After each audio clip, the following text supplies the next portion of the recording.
Hello बच्चों, आज के वीडियो में आप सभी का मैं स्वागत करता हूं और इस वीडियो में हम लोग पढ़ेंगे नाभिकीय अम्ल के बारे में, न्यूक्लिक एसिड के बारे में, जिसको हम लोग नाभिकीय अम्ल को अंग्रेजी में न्यूक्लिक एसिड कहते हैं।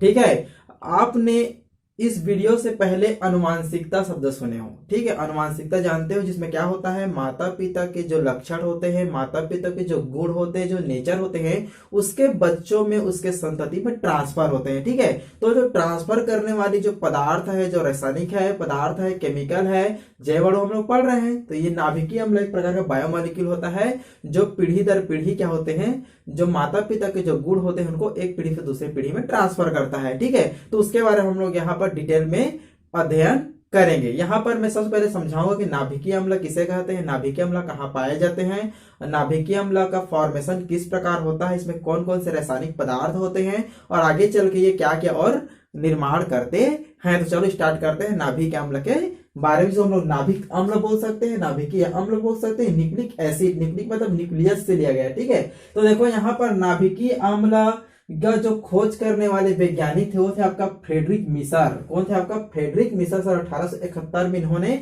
बताया था। ठीक है, और वाल्टन ने इसका नाम दिया था। किसने दिया था? आपका अल्टन। आल्टन बोल देंगे। ठीक है, आल्टन, या इसको हम लोग समझ सकते हैं अल्टमैन, इस नाम से भी इसको जाना जाता है। नाभिकीय अम्ल खोज करने वाला वैज्ञानिक कौन था? होगा फ्रेडरिक मिसर, सन 1871 में। और इस शब्द देने वाला जो वैज्ञानिक थे, इसको बोलते हैं आपका अल्टमैन। क्या बोलते हैं आपका? अल्टमैन। इन्होंने इसका नाम दिया था न्यूक्लिक एसिड का। ठीक है, अल्टमैन। ये स्ट्रक्चर आप देखे हो, डीएनए है, सभी पहचान चुके हो। हम इसी बारे में आगे अध्ययन करते जाएंगे। देखो यहाँ पर नाभिकीय अम्ल, नाभिक मतलब होता है केंद्रक। ठीक है, तो देखो यहाँ पर नाभिकीय अम्ल क्या होता है, हमारे शरीर में असंख्य करोड़ों अरबों कोशिकाएं हैं और इसी कोशिकाओं के केंद्रक में ये नाभिकीय अम्ल पाए जाते हैं। ठीक है, और इसमें राइबोस शुगर होते हैं और आपका क्या होते हैं, फास्फेट होते हैं, इसलिए ये अम्लीय प्रकृतिक होते हैं, इसलिए इसको नाभिकीय अम्ल कहा गया है। और नाभिक के अंदर पाए जाते हैं। किसके नाभिक के अंदर? कोशिकाओं के केंद्रक के अंदर, कोशिकाओं के बाहर ये नहीं होते। ठीक है, दूसरा होगा, उसको मैं समझाऊंगा कौन कोशिका के बाहर होता है, कौन कोशिका के अंदर होता है। कोशिका के अंदर आपका साइटोप्लाज्मा होते हैं, साइटोप्लाज्मा में क्या होता है, केंद्रक होते हैं, केंद्रक कोशिका के बीच में क्या होते हैं, केंद्रक होते हैं। ये समझो, स्ट्रक्चर आपको दिखाई दे रहा है, कोशिका, इसके बीच में क्या होते हैं, केंद्रक होते हैं, केंद्रक में ही क्या होते हैं, आपके नाभिकीय अम्ल पाए जाते हैं, नाभिकीय अम्ल पाए जाते हैं। अब देखो यहाँ पर नाभिकीय अम्ल क्या बोला गया है, लाइन टू लाइन में आपको समझा सकता हूं आराम से। देखो यहाँ पर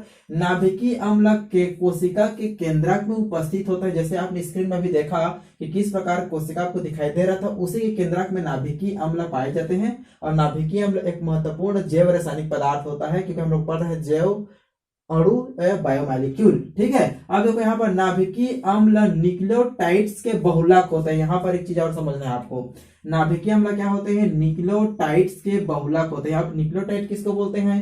तो न्यूक्लियोटाइड में क्या होता है आपका, न्यूक्लियोटाइड में फास्फेट होता है, शुगर होता है और आपका नाइट्रोजन बेस होता है, जिसको आपने पिछली कक्षा में पढ़ा हुआ है, फिर मैं समझा रहा हूँ, यहाँ पर आपको डिटेल में समझना है। न्यूक्लियोटाइड्स के क्या होते हैं आपका, बहुलक होते हैं। बहुलक किसको बोलते हैं? जब छोटे छोटे अणु बड़े रूप ले लेते हैं तो बहुलक हो जाते हैं, समझो। फिर बहुलक मैंने बहुत सारे, तो न्यूक्लियोटाइड्स के बहुलक होते हैं। ठीक है, देखो यहाँ पर नाभिकीय अम्ल क्या होते हैं, न्यूक्लियोटाइड्स के बहुलक होते हैं। जब न्यूक्लियोटाइड्स आपस में मिलते हैं तो नाभिकीय अम्ल का निर्माण होता है। ठीक है, चलो, और नाभिकीय अम्ल कहाँ होते हैं?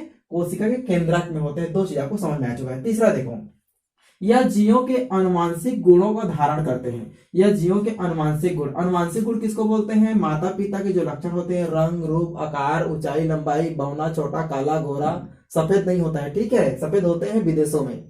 ठीक है, तो वो सब क्या होते हैं, अनुवांशिक लक्षण होते हैं, जो क्या होते हैं, माता पिता से उसके बच्चे में ट्रांसफर होते हैं। ठीक है, क्या होते हैं, ट्रांसफर होते हैं। तो इस गुण का धारण करने वाला रासायनिक पदार्थ कौन है आपका? नाभिकीय अम्ल। क्या है आपका? नाभिकीय अम्ल, न्यूक्लिक एसिड। ठीक है, अब इसमें सबसे इंपॉर्टेंट आपने क्रोमोसोम सुना होगा। क्रोमोसोम ही ऐसा कारण होता है जो माता पिता के लक्षणों को एक पीढ़ी से लेकर दूसरे पीढ़ी में लेकर जाते हैं। क्रोमोसोम ही क्या है आपका? नाभिकीय एसिड के अंतर्गत आते हैं। ठीक है, मतलब क्रोमोसोम के अंदर ही होते हैं ये सब चीज। ठीक है, क्रोमोसोम कहाँ होते हैं? कोशिका के केंद्रक में होते हैं। इतना समझना है आपको। अब देखो यहाँ पर जो नाभिकीय अम्ल होते हैं, जो न्यूक्लिक एसिड होते हैं, वो मुख्यतः कार्बन, नाइट्रोजन, ऑक्सीजन, फास्फोरस और हाइड्रोजन, इन सब रासायनिक पदार्थों से मिलकर बने होते हैं। इनकी बनी हुई एक जटिल यौगिक है। क्या है आपका? जटिल यौगिक। जटिल मतलब एक बहुत ही कॉम्प्लिकेटेड होता है, इसकी संरचना को समझना थोड़ा दिक्कत जाता है, इसको बनाना भी थोड़ा दिक्कत है, इसलिए इसको बोला गया जटिल यौगिक। यौगिक किसको बोलते हैं समझ में आ चुका है? यौगिक तो आप पढ़ चुके हो, ठीक है। तो यहाँ देखो नाभिकीय अम्ल किससे मिलकर बना रहता है?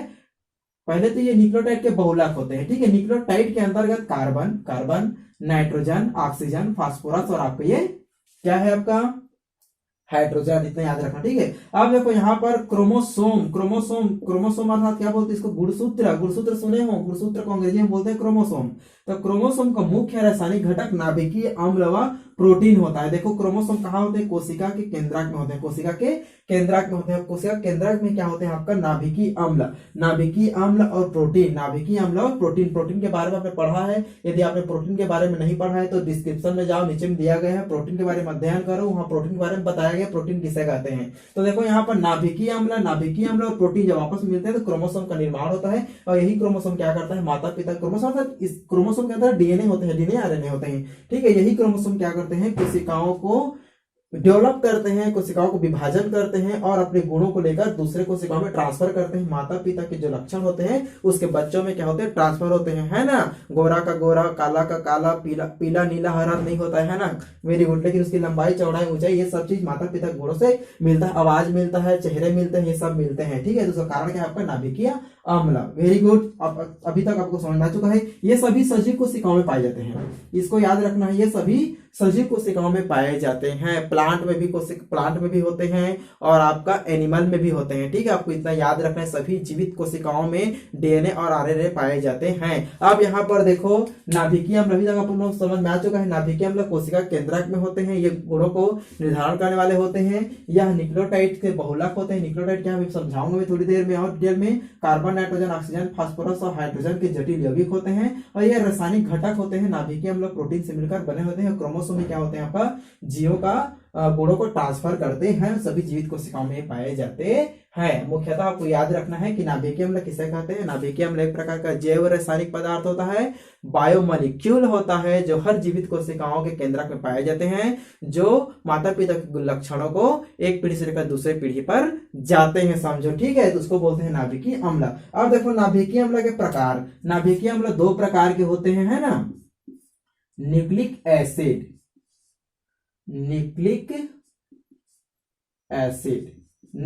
एसिड मुख्यतः दो प्रकार के होते हैं। जब प्रकार बोलूंगा तो ऑटोमेटिक आप समझ जाओगे किसको बोलेंगे। न्यूक्लिक एसिड मुख्यतः दो प्रकार के होते हैं। पहला बोलते हैं डीएनए एक प्रकार का न्यूक्लिक एसिड है, ठीक है। और दूसरा होता है आपका आरएनए, डीऑक्सी राइबोन्यूक्लिक एसिड। देखो न्यूक्लिक एसिड आया लास्ट में, डीऑक्सी राइबोन्यूक्लिक एसिड। तो देखो डीएनए क्या होता है? एक प्रकार का न्यूक्लिक एसिड होता है और आरएनए राइबोन्यूक्लिक एसिड, ठीक है। राइबो शुगर से मिलकर बना रहता है।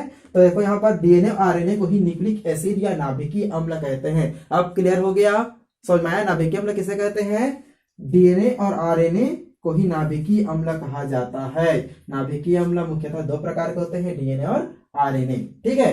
आया समझ में? क्लियर हो चुका है? चलो हम डीएनए के बारे में देखते हैं कि डीएनए किस प्रकार से फॉर्मेशन होगा। तो डीएनए के फॉर्मेशन और डीएनए स्ट्रक्चर में अगले वीडियो में समझाऊंगा। उससे पहले हम डीएनए में ये जो न्यूक्लियोटाइड है ये किस प्रकार से बनता है, इसमें क्या क्या होते हैं, इसको थोड़ा हम लोग डिटेल में यहाँ पर समझ लेते हैं इस वीडियो में नाभिकीय अम्ल के अंतर्गत। इतना क्लियर है? चलो नाभिकीय अम्ल समझ में आ चुका है। नाभिकीय अम्ल क्या है? और नाभिकीय अम्ल दो प्रकार के होते हैं, डीएनए और आरएनए। तो डीएनए के बारे में हम लोग थोड़ा डिस्कस कर लेते हैं, ठीक है। चलो स्क्रीनशॉट ले लो एक बार। तो यहाँ पर हम लोग डीएनए के बारे में देखते हैं कि डीएनए में कौन कौन से रासायनिक पदार्थ पाए जाते हैं, डीऑक्सी राइबोन्यूक्लिक एसिड कैसे बनता है, इसको समझते हैं। तो देखो पहले हम तो यहाँ पर लिखते हैं डीएनए आपको समझना है। डीएनए का क्या करेंगे हम लोग? जल अपघटन कराते हैं या अपघटन कराते हैं, ठीक है। रिहाइड्रेशन या अपघटन कराते हैं। क्या कराते हैं आपका? अपघटन। यहाँ पर मैं लिख देता हूँ, समझते जाना है। अपघटन मतलब छोटे छोटे अणुओं में इसको तोड़ेंगे। तो ये क्या होते हैं? न्यूक्लियोटाइड के बहुलक होते हैं। क्या होते हैं? न्यूक्लियोटाइड। जब डीएनए का अपघटन कराते हैं तो यहाँ पर बनता है आपका न्यूक्लियोटाइड। क्या बनता है आपका? न्यूक्लियोटाइड। इसको आपको समझना है, ठीक है। न्यूक्लियोटाइड, ठीक है। न्यूक्लियोटाइड से लिखूंगा क्योंकि इसके बहुलक होते हैं, ठीक है। यहां पर लिख देता हूं बहुलक, पॉलीमर, पॉलीमरेज भी बोलते हैं, ठीक है, इसको बनाने की विधि को। और देखो डीएनए का हमने क्या किया, अपघटन कराया तो न्यूक्लियोटाइड बना। अब इसको हम लोग उल्टा भी समझ सकते हैं कि न्यूक्लियोटाइड से मिलकर डीएनए का निर्माण होता है, या डीएनए क्या होता है आपका नाभिकीय अम्ल होता है। अभी मैं थोड़ी देर पहले बताया था कि नाभिकीय अम्ल क्या होते हैं, न्यूक्लियोटाइड्स के बहुलक होते हैं। तो न्यूक्लियोटाइड्स जब आपस में मिलते हैं तो क्या बनता है, आपका डीएनए का निर्माण होता है, ठीक है। अब देखो क्या करेंगे, न्यूक्लियोटाइड का अपघटन कराएंगे। देखो मैं तोड़ते तोड़ते जा रहा हूं, फिर जोड़ते जोड़ते जाएंगे, ठीक है, ऑटोमेटिक समझ में आ जाएगा, ट्रिक है ये याद करने का। तो डीएनए को हमने तोड़ा, क्या बना, न्यूक्लियोटाइड्स बना। इतना क्लियर है। देखो जैसे यहाँ पर डीएनए आपको दिखाई दे रहा है, ये डीएनए की स्ट्रक्चर है। तो डीएनए देखो आपका ये स्ट्रेंथ है, यहाँ पे स्ट्रेंथ है, दो स्ट्रेंथ है, दो कुंडलन है, समझ में आ चुका है ना। यही क्या होते हैं, आपका न्यूक्लियोटाइड्स होते हैं। न्यूक्लियोटाइड से वापस मिलते हैं ना तो क्या बोलते हैं, डीएनए का निर्माण होता है। बहुत सारे असंख्य न्यूक्लियोटाइड्स मिलने से डीएनए अणु का निर्माण होता है। और डीएनए भी रासायनिक पदार्थ है, न्यूक्लियोटाइड भी रासायनिक पदार्थ है, ठीक है। इसको कोई वस्तु मत समझना, ठीक है, रासायनिक पदार्थ है, ये आपको समझना है, ठीक है। रासायनिक केमिकल है, केमिकल ये बनाते हैं आपस में, इस प्रकार से स्ट्रेंथ बनाते हैं, ठीक है। तो यहाँ पर ये जो दिखाई दे रहा है कुंडलन, इसी को बोलते हैं, स्ट्रेंथ को बोलते हैं। और ये वाटसन क्रिक मॉडल आपने क्लास 10 में पढ़ा है। अब देखो यहाँ पर, यदि नहीं पढ़ा तो यहाँ पर पढ़ लो। अब देखो यहाँ पर न्यूक्लियोटाइड, डीएनए का हमने अपघटन कराया, न्यूक्लियोटाइड बना। अब न्यूक्लियोटाइड का अपघटन कराते हैं, चलो इसका भी अपघटन कराते हैं। यदि इसको हम अपघटन कराते हैं तो न्यूक्लियोसाइड में दो प्रकार के यहाँ पर पदार्थ बनेगा, ठीक है। देखो यहाँ पर दो पदार्थ बनेंगे, दो पदार्थ बनेंगे, इसको समझना है। पहला बनेगा आपको न्यूक्लियोसाइड बनेगा, क्या बनेगा, न्यूक्लियोसाइड। न्यूक्लियोटाइड से क्या बन जाएगा, न्यूक्लियोसाइड, ठीक है, न्यूक्लियोसाइड। ये हमारे पास बन गया न्यूक्लियोसाइड। और एक बनता है आपका फास्फोरिक एसिड, क्या बनता है आपका, फास्फोरिक एसिड, फास्फोरिक एसिड। चलो ये देखो अभी तक आपको समझ में आ चुका है कि डीएनए का हमने अपघटन कराया तो न्यूक्लियोटाइड्स बने, न्यूक्लियोटाइड्स का अपघटन कराया तो न्यूक्लियोटाइड और आपका फास्फोरिक एसिड बना। ये ट्रिक है, याद करने का, रखने की कोई जरूरत नहीं है, आपको ये याद रखना चाहिए, जो बता रहा हूं उसको याद रखना है आप लोग। इतना क्लियर है। अब देखो यहाँ पर न्यूक्लियोसाइड जो होता है फिर से मुख्यतः दो प्रकार के होते हैं। क्या होते हैं, दो प्रकार के, तो समझते हैं। देखो यहाँ पर न्यूक्लियोसाइड भी क्या होते हैं, दो प्रकार के। यहाँ पर देखो फास्फोरिक एसिड का मैं फार्मूला लिख देता हूँ ताकि समझने में आसानी हो आपका। इसका जो फार्मूला होता है वो होता है आपका H3OP4। ये आपका फास्फोरिक एसिड का फार्मूला है, H3OP4, ठीक है। इतना क्लियर आपको समझ में आ चुका है। चलो अब देखो यहाँ पर क्या होता है, जो न्यूक्लियोसाइड होते हैं ये भी फिर मुख्य। अब न्यूक्लियोसाइड क्या करेंगे, न्यूक्लियोसाइड का अपघटन कराएंगे। अपघटन को तोड़ रहे हैं, याद रखना, बोलना नहीं है, बार बार बोल नहीं सकता, ठीक है। आपको बस समझते जाना है कि डीएनए का अपघटन कराया, न्यूक्लियोटाइड बने, न्यूक्लियोटाइड का अपघटन कराया तो न्यूक्लियोसाइड और फास्फोरिक एसिड बना। अब न्यूक्लियोटाइड का अपघटन हम कराते हैं तो यहाँ पर क्या बनता है, देखते हैं। यहाँ पर बनता है आपका नाइट्रोजन बेस। क्या बनता है आपका, नाइट्रोजन बेस, जिसको नाइट्रोजन क्षारक बोलते हैं, ठीक है, नाइट्रोजन क्षारक।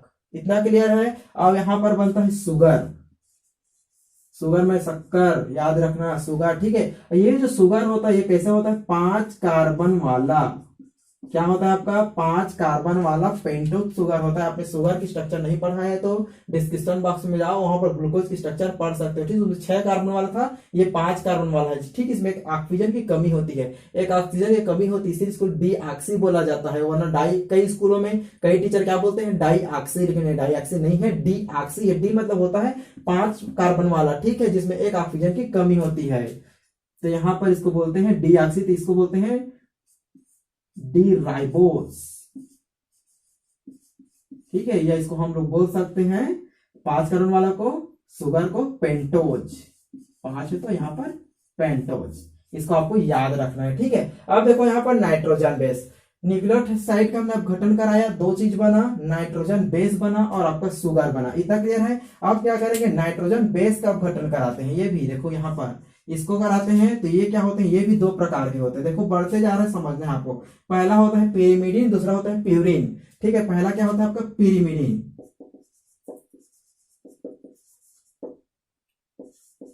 पेरिमिडीन, ठीक है, या पायरिमिडीन भी बोल सकते हैं, पेरिमिडीन या पायरिमिडीन, है ना। इसका स्पेलिंग थोड़ा मिस्टेक है तो यहाँ पर क्या रहेगा आपका पीवाई, पायरिमिडीन, ठीक है। पेरिमिडीन बोल सकते हैं या पैरिमिडीन बोल सकते हैं, ठीक है, DINE रहेगा, ठीक है, DINE, इस प्रकार से पैरिमिडीन। इतना क्लियर है, बन जाएगा। चलो अब देखो दूसरा क्या होता है, प्यूरिन होता है। प्यूरिन का जो स्पेलिंग होता है इस प्रकार से लिख सकते हैं,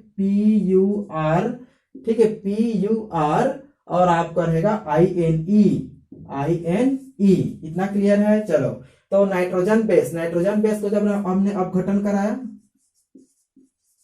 तोड़ा अर्थात, तो यहाँ पर दो चीज बने, क्या क्या बने, पेरिमिडीन और आपका प्यूरिन। तो देखो यहाँ पर पेरिमिडीन दो प्रकार के होते हैं और प्यूरिन भी दो प्रकार के होते हैं, ठीक है। पेरिमिडीन के अंतर्गत आपका आता है साइटोसिन, सी लिख रहा हूं, और एक आता है आपका क्या, थायमीन। आपने सुना हुआ है साइटोसिन और थायमीन, ठीक है। पूरा नाम आप लिख सकते हो साइटोसिन और थायमीन, इसको साइटोसिन लिख लो, इसको थायमीन। या सी और टी का मतलब यही है, साइटोसिन और थायमीन। प्यूरिन दो प्रकार के होते हैं, ग्वानिन और आपका एडिनिन। क्या होता है आपका ग्वानिन और आपका एडिनिन, इसको आपको समझना है। क्या होता है आपका ग्वानिन एंड द एडिनिन, इतना क्लियर है, बन जाएगा। पेरिमिडीन दो प्रकार के होते हैं, साइटोसिन और आपका थायमीन, आपका पेरिमिडीन हो गया। और प्यूरिन दो प्रकार के होते हैं, ग्वानिन और आपका एडिनिन, इतना क्लियर है। यहां तक यदि आपको समझ में आ चुका है तो वेरी गुड। आप देखो यहाँ पर, इसको एक बार स्क्रीनशॉट ले लो, फिर हम आगे बढ़ते हैं। चलो, इतना क्लियर है। अब देखो यहाँ पर, जैसे हम ऊपर से आते हैं, उस पर एक बार हम लोग ऊपर से डीएनए से जब तोड़ते आए, हमको क्या मिला, साइटोसिन, थायमीन, ग्वानिन और एडिनिन, इतना हमारे पास मिल चुका है। इस प्रकार बोल सकते हो एडिनिन, थायमीन, साइटोसिन और ग्वानिन, ऐसे ही बोल सकते हो, जो बोलने में आपको सरल हो। अब देखो यहाँ पर फिर एक बार समझाता हूँ। देखो यहाँ पर हमने डीएनए लिया। डीएनए क्या है, एक प्रकार का अनुवांशिक पदार्थ है। मैं बोला हूँ नाभिकीय अम्ल है। नाभिकीय अम्ल दो प्रकार के होते हैं, डीएनए एंड आरएनए। क्या होते हैं आपका, डीएनए और आपका आरएनए। तो मैंने अभी डीएनए के बारे में डिस्कस किया है, ठीक है। किसके बारे में, डीएनए के बारे में। तो डीएनए को जब तोड़ते हैं तो न्यूक्लियोटाइड्स बनता है। इससे पता चलता है कि न्यूक्लियोटाइड्स के मिलने से डीएनए का निर्माण होता है, जस्ट अपोजिट रहेगा, ठीक है। जैसे हमने डीएनए को तोड़ा तो न्यूक्लियोटाइड बने, और न्यूक्लियोटाइड को फिर से जोड़ेंगे तो क्या बनेगा, डीएनए बनेगा, डीऑक्सीराइबोन्यूक्लिक एसिड बनेगा। अब न्यूक्लियोटाइड को जब जब हम अपघटन करें, न्यूक्लियोटाइड को तोड़ दिए तो क्या क्या बना, न्यूक्लियोसाइड और फास्फोरिक एसिड बना। क्या बना, न्यूक्लियोटाइड और फास्फोरिक एसिड। और जब न्यूक्लियोटाइड और फास्फोरिक एसिड को फिर से जोड़ देंगे तो क्या बन जाएगा, न्यूक्लियोटाइड। इसको समझना है आपको, इतना क्लियर है। चलो, समझ में आ रहा है, गुड। न्यूक्लियोटाइड का अपघटन हमने कराया तो न्यूक्लियोसाइड और फास्फोरिक एसिड बना, इतना क्लियर है। चलो, अब देखो उसके बाद न्यूक्लियोटाइड को जब हमने अपघटन कराया, थोड़ा सा दो पदार्थ मिले हमको, नाइट्रोजन बेस मिले, नाइट्रोजन क्षारक मिले, नाइट्रोजन युक्त क्षारक जिसमें नाइट्रोजन रहेगा, बताया था ना, ऑक्सीजन नाइट्रोजन हाइड्रोजन से मिलकर सब बने होते हैं। और सुगर, ऑक्सीजन भी होते हैं, सुगर। तो दो चीज हमको पदार्थ यहाँ पर मिला। क्या क्या मिला, नाइट्रोजन बेस और आपका सुगर। नाइट्रोजन बेस दो प्रकार के होते हैं, पेरिमिडीन और प्यूरिन। तो पेरिमिडीन दो होते हैं, फिर से देखो, पेरिमिडीन दो होते हैं, साइटोसिन और थायमीन, और प्यूरिन होता है ग्वानिन और एडिनिन, ठीक है। तो यहाँ पर हमको इतना पदार्थ मिल चुका है। इन्हीं सब पदार्थों से मिलकर बनता है डीएनए। क्या बनता है, डीएनए। और डीएनए कहाँ होते हैं, क्रोमोसोम के अंदर होते हैं। क्रोमोसोम कहाँ होते हैं, कोशिका के केंद्र में होते हैं, ठीक है। इसीलिए इसको बोला गया नाभिकीय अम्ल, नाभिक के अंदर पाए जाने वाले अम्ल, ठीक है। क्योंकि पेंटोस शुगर और आपका फास्फेट होते हैं तो ये अम्लीय प्रकृति के होते हैं, ठीक है। क्या होते हैं, अम्लीय प्रकृति के होते हैं, इसीलिए इसको नाभिकीय अम्ल कहा गया है। यही होता है जेनेटिक रीजन, किसका, माता पिता गुणों को लेकर बच्चों में ले जाने का, ठीक है। फिर से एक बार समझाता हूं, फिर एक बार समझो डिटेल में। हमने डीएनए का अपघटन कराया, न्यूक्लियोटाइड बने। न्यूक्लियोटाइड का अपघटन कराया, न्यूक्लियोसाइड और फास्फोरिक एसिड बना। न्यूक्लियोसाइड का अपघटन कराया, नाइट्रोजन बेस हमको मिला, सुगर मिला, ठीक है। अब नाइट्रोजन बेस चार प्रकार के होते हैं, नाइट्रोजन बेस दो प्रकार के होते हैं, पेरिमिडीन और आपका प्यूरिन। इसके अंदर चार प्रकार के रासायनिक पदार्थ होते हैं, साइटोसिन, थायमीन, ग्वानिन और एडिनिन। और सब के सब क्या होते हैं, प्रोटीन होते हैं। क्या होते हैं भाई, प्रोटीन होते हैं। Cytosine, thymine, guanine, adenine protein होते हैं। इसीलिए बोला गया है कि प्रोटीन और आपको न्यूक्लियोटाइड्स क्या होते हैं, क्रोमोसोम बनाने का रीजन होता है, अर्थात डीएनए निर्माण की कारण होता है। तो ये जो आपको स्ट्रेन दिख रहे हैं, डीएनए के वाले स्ट्रेन, यही स्ट्रेन होता है आपका न्यूक्लियोटाइड अर्थात नाइट्रोजन बेस। देखो यहाँ पर ATGCAT ये सब लिखा है, एडिनिन है ना, थायमीन, ग्वानिन, साइटोसिन, ये नाइट्रोजन बेस है। आपको ये नाइट्रोजन बेस मिल गया, नाइट्रोजन बेस मिल गया, नाइट्रोजन बेस क्लियर हो गया। और सुगर देखो यहाँ पर ये जो स्ट्रेन दिख रहा है, ये स्ट्रेन जो आपको दिख रहा है, यही स्ट्रेन क्या है आपका, फास्फोरिक एसिड सुगर का मिश्रण होता है। क्या होता है, फास्फोरिक एसिड सुगर का मिश्रण होता है, जिसको हम लोग न्यूक्लियोटाइड्स कहते हैं। तो न्यूक्लियोटाइड के बहुत सारे श्रृंखलाएं जब मिलते हैं ना, तो संपूर्ण डीएनए का निर्माण होता है, संपूर्ण डीएनए का निर्माण होता है। इसलिए न्यूक्लियोटाइड के बहुलक को डीएनए कहा जाता है। तो मेरे ख्याल से आपको समझ में आ चुका है कि नाभिकीय अम्ल क्या होते हैं। उस अगले वीडियो में है ना, इसके बाद वीडियो में हम लोग पढ़ेंगे कि स्ट्रक्चर के बारे में, कि शुगर की स्ट्रक्चर किस प्रकार से होता है, फास्फोरिक एसिड की स्ट्रक्चर किस प्रकार से होता है, साइटोसिन थायमिन की स्ट्रक्चर, ग्वानिन और एडेनिन की स्ट्रक्चर किस प्रकार होता है। तो अगले वीडियो का इंतजार करो। ये वाला वीडियो अच्छा लगा तो लाइक करो, शेयर करो, कमेंट करो, चैनल को सब्सक्राइब करना नहीं भूलना है। फिर से एक बार बता देता हूं कि जो डीएनए है, डीएनए मुख्यतः 4 प्रकार के नाइट्रोजन बेस होते हैं। इस नाइट्रोजन बेस के अंतर्गत आते हैं cytosine, thymine, guanine, adenine, sugar और आपका फास्फोरिक एसिड। अर्थात नाइट्रोजन बेस 3 चीज हमको मिला है, यहां पर आपको याद रखना है। क्या क्या मिला है हमको? पहला तो मिला है नाइट्रोजन बेस, नाइट्रोजन बेस हमको मिला पहला। दूसरा हमको मिला शुगर और तीसरा हमको क्या मिला? Phosphoric acid, phosphoric acid. यही तीनों कारण होते हैं डीएनए निर्माण के। अर्थात डीएनए को जो हम लोग न्यूक्लियोटाइड्स के भाग में बांटेंगे तो न्यूक्लियोटाइड मुख्यतः 3 चीज से मिलकर बना होता है, नाइट्रोजन बेस, शुगर और फास्फोरिक एसिड, जो यहाँ पर आपको दिखाई दे रहा है। तो 3 चीज आपको याद रखना है। पहला नाइट्रोजन बेस, नाइट्रोजन बेस 4 आपको याद रखना है, साइटोसिन, थायमिन, ग्वानिन और एडेनिन। डीएनए के अंतर्गत, आरएनए में अलग रहेगा, समझाऊंगा, ठीक है। शुगर पेंटोज वाला रहेगा, 5 कार्बन वाला रहेगा, इसको याद रखना है। और फास्फोरिक एसिड आपका H3POP4, ये फार्मूला आपको याद रखना है। 3 चीजों से मिलकर बनता है न्यूक्लियोटाइड्स और न्यूक्लियोटाइड्स से मिलकर बनता है डीएनए, डीऑक्सीराइबोन्यूक्लिक एसिड। ठीक है, तो चलो एक बार स्क्रीनशॉट ले लो और वीडियो को क्या करना है, लाइक करना है, शेयर करना है और कमेंट भी करना है और चैनल को सब्सक्राइब करना है। ठीक है, चलो।